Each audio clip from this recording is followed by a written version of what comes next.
recently handled a wrongful death case involving a construction accident that was really quite tragic. A truck driver who was delivering these large cement slabs to a construction site that was building a parking garage. And so the way they build these parking garages are with these prefabricated cement slabs, and they're huge. They're, 80 feet by 40 feet or larger. And one or two slabs can be transported on a flatbed tractor trailer truck. Our client was a truck driver, and he was delivering these enormous concrete slabs to a construction site in Austin where they were constructing a parking garage to go with an apartment complex. He followed the flagman, pulled his truck into the construction site.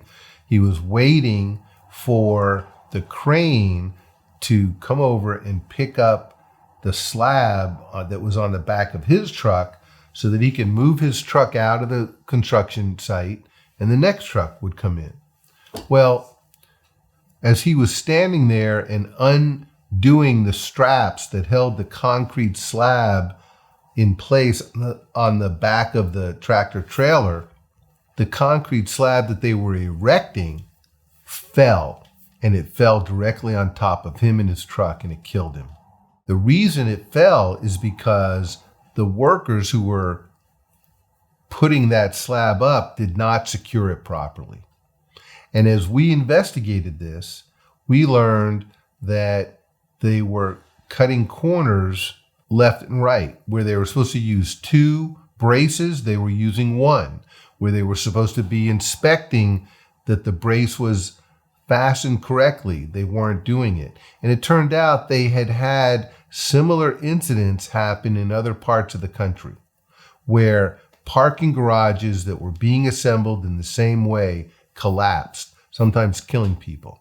In this case, OSHA, the Occupational Safety and Health Administration, conducted an investigation and issued citations. Austin Police Department homicide investigators investigated the situation that didn't produce any criminal charges, but quite frankly, I think it could have. We were hired by his widow and young daughter to take on the case, and we did that.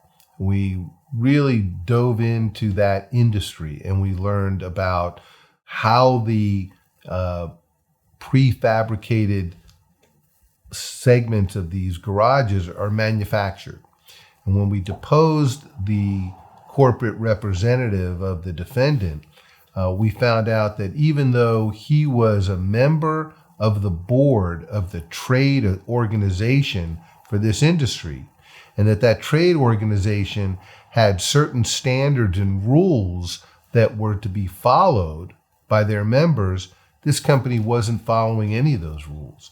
And that's what led to this catastrophic event that killed this loving husband and father.